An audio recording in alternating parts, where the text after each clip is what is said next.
Ya, akhirnya kita telah mempelajari 5 jenis struktur organisasi.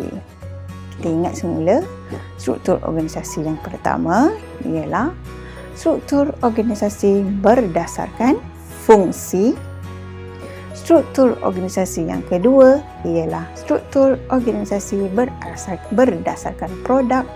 Struktur organisasi yang ketiga iaitu struktur organisasi berdasarkan geografi dan wilayah.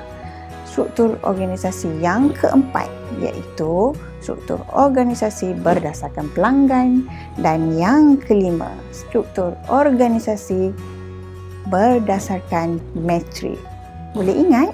Senang sahaja kan? Ingat kelima-lima struktur organisasi yang diamalkan oleh organisasi perniagaan.